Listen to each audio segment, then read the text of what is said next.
গল্পের শুরুতে আমরা একটি জাহাজ দেখতে পাই যেখানে কিছু লোক ভ্রমণ করছিল। এই জাহাজে অ্যামি নামের একটি মেয়ে বেশ বিষণ্ণ হয়ে দাঁড়িয়েছিল। অ্যামি এজন্য বিষণ্ণ ছিল কারণ আজ তার জন্মদিন এবং তার মনে হচ্ছিল তার বাবা তার জন্য কোনো উপহার আনেননি। কিন্তু তখনই তার বাবা জন তার কাছে আসেন এবং জন তার মেয়েকে একটি ওয়াকি-টকি উপহার দেন, যাতে অ্যামি খুব খুশি হয়। ঠিক তখনই জাহাজে থাকা মানুষজন জোরে চিৎকার করতে শুরু করে। আসলে তারা সমুদ্রে লাফানো ডলফিন দেখতে পেয়েছিল এবং সেই ডলফিনগুলো খুব দ্রুত তীরের দিকে সাঁতার কাটছিল। তা দেখে জাহাজের সবাই খুব আনন্দের সাথে সেই দৃশ্য উপভোগ করছিল। কিন্তু তারা জানতো না যে আসলে ডলফিনগুলো নিজেদের প্রাণ বাঁচাতে পালাচ্ছে, কারণ তাদের পেছনে একটি ভয়ানক দানব পড়েছিল। তবে জাহাজের মানুষদের এই বিষয়ে বিন্দুমাত্র ধারণা ছিল না এবং তারা সবাই ডলফিন দেখে খুব খুশি হচ্ছিল। কিন্তু তারা জানতো না যে কিছুক্ষণ পর তাদের সাথে এমন কিছু ঘটতে চলেছে যা তারা কল্পনাও করেনি। আর তখনই সেই দানবটি নিচ থেকে এসে তাদের জাহাজে আক্রমণ করে, যার ফলে তাদের জাহাজটি উল্টে যায় এবং সবাই জলে পড়ে যায়। কিন্তু তখনও পর্যন্ত তারা সেই দানবটিকে দেখেনি এবং তারা কোনো মতে প্রাণ বাঁচিয়ে সাঁতরে তীরে চলে আসে এবং একটি নির্জন দ্বীপে এসে পৌঁছায় যেখানে মোবাইলের নেটওয়ার্ক কাজ করছিল না। অর্থাৎ তারা এখন কারোর সাথে যোগাযোগ করে সাহায্যও নিতে পারছিল না। এখানে আমরা জনকে দেখতে পাই যে জ্ঞান হারিয়ে পড়েছিল এবং তখনই একজন লোক এসে তার মুখে জল ছিটিয়ে দেয়। জ্ঞান ফিরতেই সে তার মেয়েকে খুঁজতে শুরু করে, কিন্তু সে তার মেয়েকে কোথাও খুঁজে পায় না। তখনই ওয়াকি-টকিতে তার মেয়ের গলার আওয়াজ ভেসে আসে, কিন্তু কিছুক্ষণের মধ্যেই সেই যোগাযোগ বিচ্ছিন্ন হয়ে যায়। এখন জন তার মেয়েকে খুঁজতে কিছুটা এগিয়ে এলে সে আরো অনেক মানুষকে দেখতে পায় যারা জাহাজ উল্টে যাওয়ার পরও বেঁচে গিয়েছিল। আর এই মানুষদের মাঝেই জন তার মেয়ে অ্যামিকেও দেখতে পায়।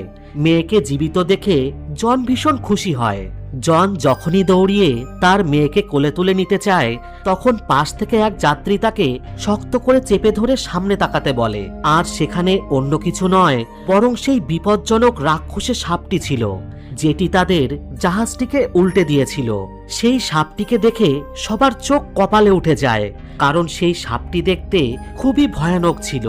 এখন সেই সাপের কাছে থাকা লোকেরা সাপটিকে দেখে সেখান থেকে পালাতে শুরু করে, কিন্তু তখনই সেই সাপটি তাদের ওপর আক্রমণ করে বসে এবং একে একে সবাইকে জীবন্ত গিলতে শুরু করে। জন যখন দেখে যে তার মেয়ে বিপদে আছে, তখন সে তাড়াতাড়ি নিজের মেয়েকে বাঁচানোর জন্য দৌড়ায়। কিন্তু এখানে এক ব্যক্তি তাকে ধরে ফেলে, কারণ সে জানতো যে জন যদি ওখানে যায় তবে সেই রাক্ষসটি জনকেও মেরে ফেলবে। এখানে জন সেই লোকটির কাছ থেকে নিজেকে ছাড়ানোর চেষ্টা করে এবং বলে যে আমাকে আমার মেয়েকে বাঁচাতে হবে, কিন্তু সেই লোকটি বলে যে এখন অনেক দেরি হয়ে গেছে এবং তখনই সেই রাক্ষসে সাপটি জনের মেয়েকে জীবন্ত গিলে ফেলে। সাথে সাথে সেই সাপটি আরো অনেক মানুষকে জীবন্ত গিলে জঙ্গলে চলে যায়। এখন নিজের মেয়েকে হারিয়ে জন প্রচন্ড কাঁদতে শুরু করে, কারণ সেই রাক্ষসী সাপটি তার মেয়েকে তার চোখের সামনে জীবন্ত গিলে ফেলেছে, কিন্তু সে কিছুই করতে পারেনি। কিন্তু তখনই সে ওয়াকি-টকিতে তার মেয়ের গলা শুনতে পায়, যা শুনে জন বুঝতে পারে যে তার মেয়ে এখনো মারা যায়নি, বরং সে এখনো সেই বড় রাক্ষসটার পেটে জীবন্ত রয়েছে। মেয়েকে বাঁচানোর আশা ফিরে পেয়ে জন শপথ করে যে কোনো মূল্যে সাপের পেটের ভিতর থেকে মেয়েকে উদ্ধার করতেই হবে। জন অস্ত্র হাতে সাপের পিছু নিয়ে গভীর জঙ্গলে যাওয়ার জন্য পা বাড়ায়। তখন জ্যাক নামের এক সাহসী যুবক কুঠার নিয়ে জনের পাশে এসে দাঁড়ায় এবং সে জনের সাথে জঙ্গলে যাওয়ার জন্য তৈরি হয়ে যায়। পাশাপাশি এখানে আরো কিছু লোকও তাদের সাথে জঙ্গলে যাওয়ার জন্য রাজি হয়ে যায়, কিন্তু কিছু লোক তাদের জঙ্গলে যেতে নিষেধ করে এবং বলে যে এই জঙ্গল খুবই বিপজ্জনক, ভেতরে গেলেই তোমরা সবাই মারা পড়বে। কিন্তু তারা কারো কথা না শুনে জঙ্গলের ভেতরে চলে যায়। ওখানে জঙ্গলের বাইরে দাঁড়িয়ে থাকা লোকেরা ওদের বোকা ভাবছিল, কারণ তাদের মনে হচ্ছিল ভেতরে যাওয়া মানে নিজের মৃত্যুকে আমন্ত্রণ জানানো। কিন্তু তারা কি জানতো যে এখানে জঙ্গলের বাইরে তাদের জীবন কতটা নিরাপদ ছিল? হঠাৎ করেই বনের আড়াল থেকে এক বিশাল আকারের লাল রঙের রক্তচক্ষু জীব বের হয়ে এসে বাইরে দাঁড়িয়ে থাকা এক যাত্রীকে সজোরে পেঁচিয়ে টেনে বনের ভেতরে নিয়ে যায়। এটা দেখে সবাই আতঙ্কে দিশেহারা হয়ে সেখান থেকে পালাতে শুরু করে। এদিকে যে লোকটা একটু আগে সবাইকে জঙ্গলে যেতে মানা করছিল, সে পিছনে ফিরতেই ওই দানবীয় জীব তাকেও নিমেষে টেনে নিয়ে যায়। অন্যদিকে আমরা একটি বিশালাকার দানবীয় সাপকে দেখতে পাই, যে বনের ঠিক মাঝখানে তার বাসায় ফিরে এসে সব মানুষকে নিজের শরীর থেকে বের করে সেই গর্তে ফেলে দেয় এবং তাদের ফেলার পর সে তখন আরও খাবার জোগাড় করতে চলে যায়। এখানে আমরা জানতে পারি যে এটি একটি স্ত্রী সাপ এবং এই গর্তে তার অনেকগুলো ডিম রয়েছে, আর এজন্য এই দানবীয় সাপটি তার হতে যাওয়া বাচ্চাদের জন্য খাবার জোগাড় করছে। সাপটি চলে যাওয়ার পর দেখা যায় সাপটি যেসব মানুষকে গিলে ফেলেছিল তাদের মধ্যে কয়েকজন এখনো জীবিত আছে, যাদের মধ্যে জনের মেয়ে অ্যামিও রয়েছে। ওখানে জাহাজের ক্যাপ্টেন এই জায়গা থেকে বের হওয়ার পথ খোঁজে, কিন্তু সে যখন গর্তের একেবারে মাঝখানে পৌঁছায় তখন সে বুঝতে পারে যে এখান থেকে বের হওয়া অসম্ভব। কারণ প্রথমত এই গর্তটি অনেক গভীর এবং দ্বিতীয়ত এই গর্তটি বনের ঠিক মাঝখানে অবস্থিত, তাই এখানে তাদের সাহায্য করতে কেউ আসতে পারবে না। ঠিক তখনই তারা সেই দানবীয় সাপের ডিমগুলো দেখতে পায়। ক্যাপ্টেন তখন এগিয়ে গিয়ে সেই ডিমগুলোর ওপর হাত রাখতে যাচ্ছিল, কিন্তু ঠিক তখনই জনির মেয়ে অ্যামি তাকে সেটা করতে নিষেধ করে, কারণ সেই ডিমগুলো যে কোনো সময় ভেঙে যেতে পারে এবং তাহলে তার ভেতর থেকে সাপের বাচ্চা বেরিয়ে আসবে, আর ডিম থেকে সাপের বাচ্চা বের হলে তাদের মৃত্যু নিশ্চিত।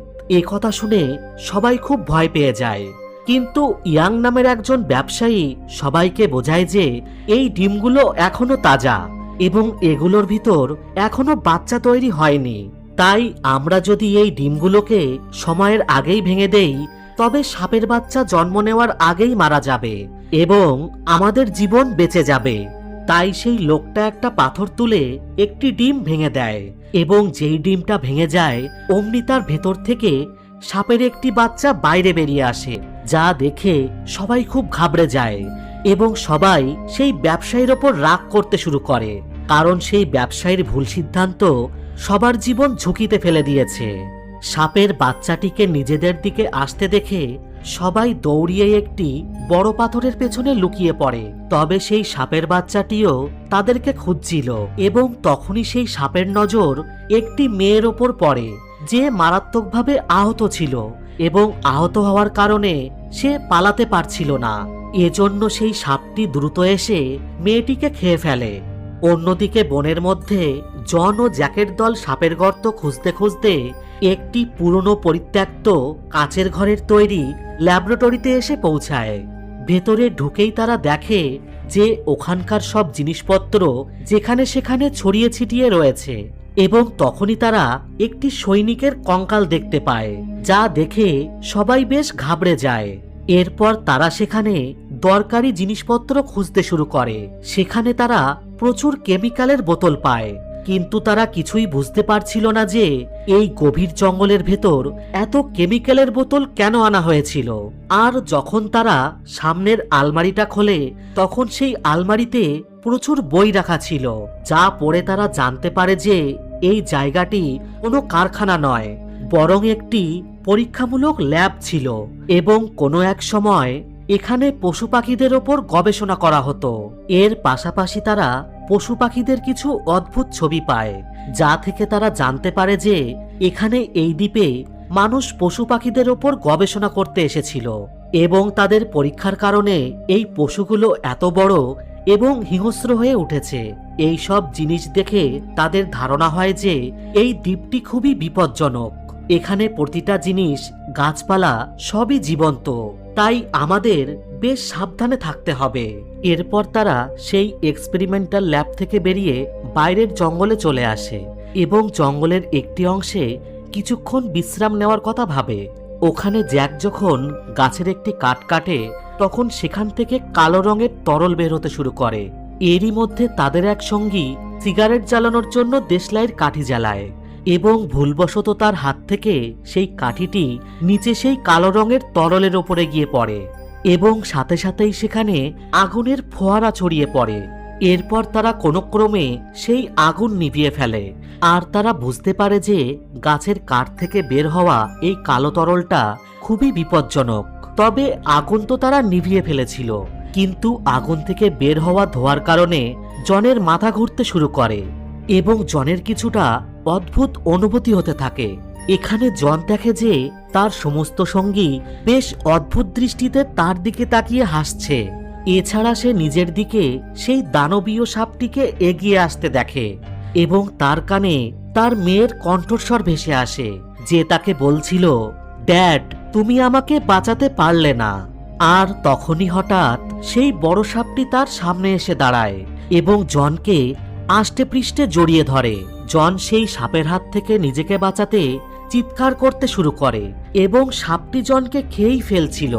এমন সময় জ্যাক এসে জনের মুখে জল ছিটিয়ে দেয়, যার ফলে জনের জ্ঞান ফিরে আসে এবং এখানে আমরা জানতে পারি যে আসলে এমন কিছুই ঘটেনি। আসলে সেই কালো রঙের তরল থেকে বের হওয়া ধোঁয়ার কারণেই জনের সাথে এইসব ঘটছিল। এরপর তারা দুইজন যখন পিছন ফিরে তাকায়, তখন দেখে যে তাদের সঙ্গীদের সেই গাছের শিকড়গুলি আঁকড়ে ধরে রেখেছে এবং সেই শিকড়গুলি তাদের সঙ্গীদের নিজের দিকে টেনে নিয়ে মেরে ফেলার চেষ্টা করছিল। এর মানে এটি কোনো সাধারণ গাছ নয়, বরং এক্সপেরিমেন্টের কারণে এই গাছটিও হিংস্র হয়ে উঠেছে। তারা দুইজন যেমন তেমন করে নিজেদের কিছু সঙ্গীকে সেই গাছের শিকড়গুলি থেকে মুক্ত করে নেয়, কিন্তু তাদের এক সঙ্গী যে অনেকক্ষণ ধরে সেই গাছের ভিতরে ছিল সে মারা যায়। এটা দেখে সবাই খুব আতঙ্কিত হয়ে যায় এবং তখন সেই গাছটা তার শিকড়গুলি তাদের দিকে বাড়িয়ে দিতে থাকে, কিন্তু তারা কোনো মতে নিজেদের প্রাণ বাঁচিয়ে সেখান থেকে পালিয়ে যায়। অন্যদিকে আমাদের সাপের বাসার দৃশ্য দেখানো হয়। সেখানে বিজনেসম্যান সাপের বাচ্চাটিকে মেরে ফেলে, যার পর বিজনেসম্যান অদ্ভুত আচরণ করতে শুরু করে। সে জাহাজের ক্যাপ্টেনের সাথে ঝগড়া করতে থাকে এবং বলে যে এই সবকিছু তোমার জন্য হয়েছে, তুমি যদি জাহাজটিকে তীরে নিয়ে আসতে তবে এখন আমরা এখানে আটকে থাকতাম না।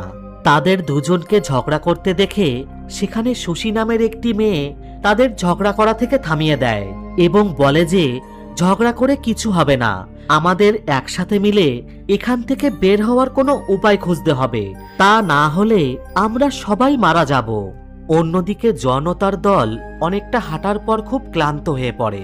তখন তাদের এক সঙ্গী নদী থেকে জল ভরতে যায় এবং সে যখন জল ভরছিল তখনই তার কানে এক অদ্ভুত আওয়াজ ভেসে আসে। সেই ছেলেটি কিছু বুঝতে পারছিল না যে আসলে এটা কিসের আওয়াজ। আর তখনই হঠাৎ একটি উড়ন্ত মাছ তার পাশে এসে পড়ে, যা দেখে ছেলেটি খুব ভয় পেয়ে যায়, কারণ সেই মাছটির খুব বড় বড় দাঁত ছিল এবং মাছটি দেখতে খুবই ভয়ানক লাগছিল।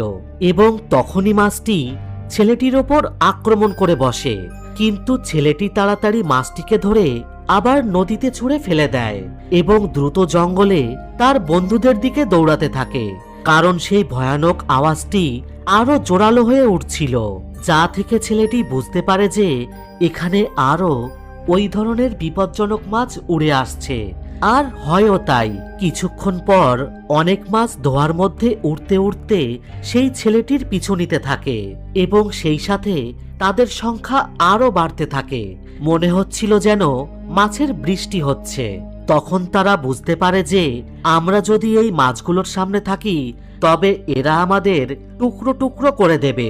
এজন্য তারা সবাই সেখান থেকে পালাতে শুরু করে, কিন্তু সেই মাছগুলোর গতি তাদের থেকে অনেকটাই বেশি ছিল, তাই তারা সবাই নিজেদের বাঁচাতে গাছের পেছনে লুকিয়ে পড়ে। এখানে জ্যাক বুঝতে পেরে যায় যে এই মাছগুলো এই সাদা কুয়াশার সাথে আসছে। এটা বুঝতে পেরে জ্যাক তার সঙ্গীদের সাদা কুয়াশা থেকে বের হতে বলে এবং তারা দৌড়াতে দৌড়াতে কোনো মতে সেই সাদা কুয়াশা থেকে বাইরে চলে আসে। কুয়াশা থেকে বাইরে আসতেই তাদের বিপদ কেটে যায় এবং সেই সব বিপজ্জনক মাছ যা তাদের তাড়া করে কুয়াশার বাইরে চলে এসেছিল তারা সবাই ছটফট করে মারা যায়। কিন্তু বিপদ তখনও কাটেনি, কারণ সেখানে জ্যাক একটা বিশাল প্রাণীর পায়ের ছাপ দেখতে পায়, যা আকারে বেশ বড় ছিল এবং তখনই তাদের এক সঙ্গীর শার্টে উপর থেকে একটি সাদা রঙের তরল পড়ে। এবার যখন সেই ছেলেটি ওপরের দিকে তাকায় তখন সে গাছের ওপর একটি অদ্ভুত দানব দেখতে পায়, যা দেখে তারা সবাই খুব ঘাবড়ে যায়। তাদের মধ্যে একজন লোক সেই দানবটিকে পাথর দিয়ে মারতেই যাচ্ছিল। ঠিক তখনই একটা লাল রঙের জীব এসে সেই দানবটিকে এক কামড়েই গিলে ফেলে। এই লাল রঙের জীবটিকে আমরা আগেও গল্পের শুরুতে দেখেছি এবং তখনই একটা বিশাল প্রাণী লাফিয়ে তাদের সামনে চলে আসে। আর সেই প্রাণীটিকে দেখে আমরা জানতে পারি যে এটি একটি ব্যাঙ, যার আকার পরীক্ষার কারণে বেশ বড় হয়ে গেছে। এত বড় ব্যাঙ দেখে সবাই পুরো অবাক হয়ে যায় এবং তারা নিজেদের প্রাণ বাঁচাতে দ্রুত সেখান থেকে পালাতে শুরু করে। কিন্তু প্রাণীটি তার লম্বা জিভ বের করে খুব সহজেই এক বৃদ্ধ লোককে ধরে ফেলে এবং সে তাকে নিজের দিকে টানতে শুরু করে। কিন্তু সেই বৃদ্ধ লোকটি নিজেকে বাঁচাতে একটি গাছ ধরে ফেলে এবং তখন বাকি লোকজনও তাকে বাঁচাতে এগিয়ে আসে। তারা সবাই মিলে তাকে নিজেদের দিকে টানতে শুরু করে। কিন্তু সেই দানবটির শক্তির সামনে এই লোকগুলো কিছুই ছিল না। আর যখন সেই দানবটি আস্তে আস্তে তাদেরকে নিজের দিকে টানতে শুরু করে ঠিক তখনই সেখানে জ্যাক দৌড়িয়ে এসে একটা ধারালো অস্ত্র সেই দানবটার দিকে ছুঁড়ে মারে এবং সেই অস্ত্রটা সোজা গিয়ে দানবটার চোখে গিয়ে লাগে, যার ফলে দানবটা প্রচন্ড আঘাত পায় আর সে সেই বৃদ্ধ লোকটিকে ছেড়ে দেয়। এরপর তারা পালানোর সুযোগ পেয়ে যায় এবং দ্রুত জঙ্গলের দিকে পালাতে থাকে। কিন্তু ততক্ষণে দানবটার রাগ আরো বেড়ে গিয়েছিল, তাই দানবটাও তাদের পিছন ছাড়ে না এবং একটা ছোট্ট লাফ দিয়েই এতটা দূরত্ব পার করে ফেলে যে যতটা তারা অনেকক্ষণ ধরে দৌড়িয়ে পার করেছিল। আর দানবটা তাদের খাওয়ার আগেই সেখানে সেই বিশাল সাপটা চলে আসে আর তাকে হাওয়ায় ভেসে থাকা অবস্থাতেই সম্পূর্ণ গিলে ফেলে। এখন তাদের প্রাণ সেই ব্যাঙটার হাত থেকে তো বেঁচে গিয়েছিল, কিন্তু তার চেয়েও বেশি বিপজ্জনক সেই সাপটি তাদের দেখে ফেলে এবং তাদের দেখা মাত্রই সে তাদের পিছু নিয়ে নেয়। এখানে জ্যাক, জন এবং তাদের আরো এক সঙ্গী দ্রুত দৌড়িয়ে অন্যদিকে চলে যায়, কিন্তু সেই বৃদ্ধ লোকটি আর অন্য আরেকজন বেশি দ্রুত দৌড়াতে পারছিল না, তাই সাপটি তাদের পিছু নেয় এবং সাপটা তাদের প্রায় খেয়েই ফেলছিল। কিন্তু ভাগ্যক্রমে সেই সাপটি অনেক গাছের মাঝখানে আটকে যায়, যার ফলে সে তার মুখ ভিতরে ঢুকিয়ে সেই লোকগুলোকে খেতে পারছিল না। কিন্তু সেই সাপটিও হার মানার পাত্র ছিল না। সে যেমন তেমন করে গায়ের জোর লাগিয়ে সেখানে থাকা গাছগুলো ভেঙে সেই লোকগুলোকে মারতেই যাচ্ছিল। তখনই তাদের বাঁচাতে তাদের এক সঙ্গী এসে পড়ে এবং সাপের মন ঘোরানোর জন্য একটি নারকেল সেই দানবীয় সাপের দিকে ছুঁড়ে মারে, যার ফলে সেই সাপটি রেগে গিয়ে ওই দুই লোককে ছেড়ে সেই লোকটির পিছনে ধাওয়া করে এবং সেই ছেলেটি দ্রুত দৌড়িয়ে কোনো মতে একটি গাছের পেছনে লুকিয়ে পড়ে। এতে সেই সাপটি তাকে দেখতে পায় না এবং ছেলেটির প্রাণ বেঁচে যায়। এবার সেই সাপটি আবার সেই বৃদ্ধ লোকটিকে এবং তার সঙ্গীদের খুঁজতে জঙ্গলের দিকে চলে যায় এবং তাদের আশেপাশে ঘুরতে থাকে। তখন সেই বৃদ্ধ লোকটি একটি গাছের পিছনে লুকিয়ে পড়লেও অন্য ছেলেটিকে সাপটি দেখে ফেলে এবং সাপটি ছেলেটির কাছে এসে তাকে গিলে খেয়ে ফেলে। এরপর আবারও সেই সাপটি বাকি লোকগুলোর পিছনে লেগে পড়ে এবং তারা বুঝে যায় যে এই সাপটি তাদেরকে মেরেই ছাড়বে। তাই যখন নিজেদের প্রাণ বাঁচানোর আর অন্য কোনো উপায় তারা খুঁজে পায় না, তখন তারা একটি নোংরা নালার জলে ঝাঁপ দেয় এবং শ্বাস আটকে রেখে জলের মধ্যে নিজেদের লুকিয়ে ফেলে। কিছুক্ষণ পর সেখানে সেই দানবীয় সাপটি আসে এবং চারিদিকে নজর ঘুরিয়ে সেই লোকগুলোকে খুঁজতে থাকে, কিন্তু সেই সাপটি তাদের দেখতে পায় না এবং সেখান থেকে চলে যায়। অন্যদিকে দেখা যায় গুহার ভিতরে সেই ব্যবসায়ী বাইরে বেরোনোর চেষ্টা করছে, কিন্তু সে বাইরে বেরোনোর কোনো রাস্তা পায় না এবং তখনই হঠাৎ করে মাটি সজোরে কেঁপে উঠতে শুরু করে।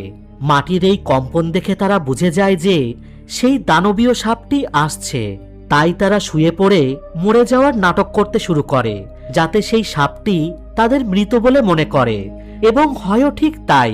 কিছুক্ষণ পর সেই সাপটি আসে এবং তাদের এক সঙ্গীকে সেই গর্তে উগরে দেয়। যাতে সাপের বাচ্চাগুলো ডিম থেকে বেরোলেই সেই মৃত লোকগুলোকে খেতে পারে। কিন্তু সেই দানব সাপের নজর যখন তার মরা বাচ্চার ওপর পড়ে, যাকে সেই ব্যবসায়ী মেরে ফেলেছিল, এটা দেখে সেই দানব সাপটি প্রচণ্ড রেগে যায় এবং সে রাগে ফের জঙ্গলের ভিতরে থাকা সেই লোকগুলোর পিছন নেয়, কারণ সাপটি গর্তে থাকা সমস্ত লোককে মৃত মনে করেছিল এবং তার মনে হয়েছিল যে বাইরের জঙ্গলে থাকা লোকেরা তার বাচ্চাকে মেরে চলে গেছে। দানব সাপটি চলে যেতেই গুহার ভিতরে থাকা লোকেরা সেখান থেকে বের হওয়ার চেষ্টা করে, কিন্তু তখনই সেখানে রাখা সাপের ডিমগুলো ধীরে ধীরে নড়তে শুরু করে, যার অর্থ ছিল খুব শীঘ্রই সেই সাপের বাচ্চারা ডিমগুলো থেকে ফুটে বের হতে চলেছে।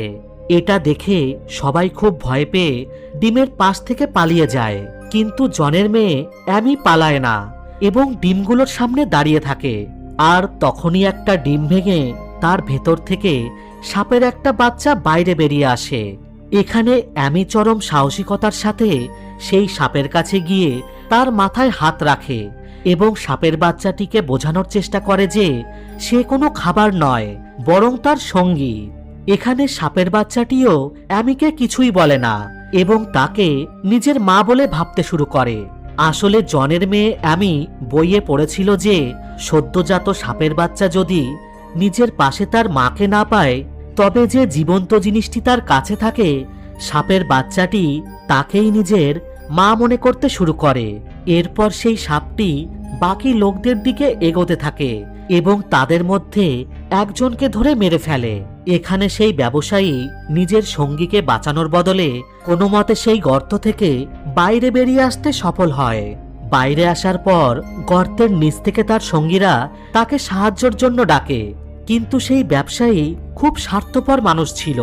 সে তার সঙ্গীদের গর্ত থেকে তোলার বদলে সেখানেই মরার জন্য ছেড়ে দেয় এবং সেখান থেকে চলে যায়। অন্যদিকে আমাদের জঙ্গলে থাকা লোকদের দেখানো হয় যারা এগোতে এগোতে একটি পুরনো বাড়িতে ঢুকে পড়ে এবং সেখানে প্রয়োজনীয় জিনিসপত্র খুঁজতে শুরু করে। ঠিক তখনই দৌড়িয়ে সেখানে একটি লোক আসে, যে আর অন্য কেউ নয় বরং সেই ব্যবসায়ী। সেখানে সবাই সেই ব্যবসায়ীর কাছে বাকি লোকদের সম্পর্কে জিজ্ঞাসা করে এবং জন সেই ব্যবসায়ীর কাছে তার মেয়ে অ্যামির সম্পর্কে জিজ্ঞাসা করে, কিন্তু সেই ব্যবসায়ী সবার সামনে স্পষ্ট মিথ্যে বলে দেয় যে সেখানে আমি ছাড়া বাকি সবাই মারা গেছে। এ কথা শুনে জন খুব উদাস হয়ে পড়ে এবং অঝরে কাঁদতে শুরু করে। এরপর রাত হয়ে যায় এবং সবাই সেখানেই ঘুমিয়ে পড়ে। পরদিন সকালে তাদের সবার ঘুম একটি হেলিকপ্টারের শব্দে ভেঙে যায়। হেলিকপ্টারের শব্দ শুনতেই সেই ব্যবসায়ী ছুটে গিয়ে নিচ থেকে সেই হেলিকপ্টারকে হাত নেড়ে ডাকতে শুরু করে, কিন্তু সেই হেলিকপ্টারটি তাদের থেকে অনেক দূরে থাকার কারণে তাদেরকে দেখতে পায় না এবং সেখান থেকে চলে যায়। অন্যদিকে সেই পুরনো বাড়িতে জন তার মেয়ের শোকে খুব দুঃখী হয়ে বসে থাকে এবং তখনই সে ওয়াকিটকিতে তার মেয়ের কণ্ঠ শুনতে পায়, যা শুনে জন বুঝতে পারে যে সেই ব্যবসায়ী মিথ্যা বলেছিল এবং আরও একবার তার মনে তার মেয়েকে বাঁচানোর আশা জেগে ওঠে। তাই সে দৌড়ে তার বাকি সঙ্গীদের কাছে আসে এবং তাদের বলে যে তার মেয়ে এখনো বেঁচে আছে এবং তার সাথে আরো অনেক লোক বেঁচে আছে, তাই আমাদের তাদের বাঁচানো উচিত। কিন্তু এখানে সেই ব্যবসায়ী তার মিথ্যা লুকানোর জন্য জনকে বলে যে তুমি পাগল হয়ে গেছো, সেখানে কেউ বেঁচে নেই। তখন সেখানে বাকি লোকেরাও জনকে মেয়ের শোকে দেখে তাদের মনে হয় যে জনের মানসিক অবস্থা ঠিক নেই, তাই তারা সবাই জনের কথা বিশ্বাস করে না। কিন্তু তখনই আবার ওয়াকিটকিতে জনের মেয়ে অ্যামির কণ্ঠ শোনা যায়, যা শুনে সবার বিশ্বাস হয়ে যায় যে সেখানে লোকেরা এখনো বেঁচে আছে। এখন সেই ব্যবসায়ীর মিথ্যা ধরা পড়ে গিয়েছে এবং সে জানতো যে এখন এই সমস্ত লোক তাকে ছেড়ে দেবে না, তাই সেই ব্যবসায়ী সেখান থেকে পালাতে শুরু করে এবং দৌড়াতে দৌড়াতে সে জঙ্গলের একটি ফাঁকা অংশে চলে আসে। সেখানে সে দূর থেকে একটি হেলিকপ্টার আসতে দেখতে পায়। হেলিকপ্টারটি দেখে সেই ব্যবসায়ী খুব খুশি হয়ে যায় এবং হাত নেড়ে হেলিকপ্টারটিকে সংকেত দিতে শুরু করে। এরপর যখন সেই হেলিকপ্টারটি ব্যবসায়ীর কাছে আসছিল, তখনই সেখানে সেই বড় সাপটি এসে এক ঝটকায় সেই হেলিকপ্টারটিকে শূন্যেই গিলে ফেলে। এটি দেখে সেই ব্যবসায়ী অত্যন্ত হতাশ হয়ে পড়ে। অন্যদিকে জনও জঙ্গলে তার মেয়েকে খুঁজছিল এবং তখনই তার মেয়ের সাথে তার কথা হয়। সেখানে সুশি নামের সেই মেয়েটি অ্যামির কাছ থেকে অকিটকিটি নিয়ে জনকে বলে যে আমরা জঙ্গলের মাঝখানে একটি গর্তে আটকে রয়েছি।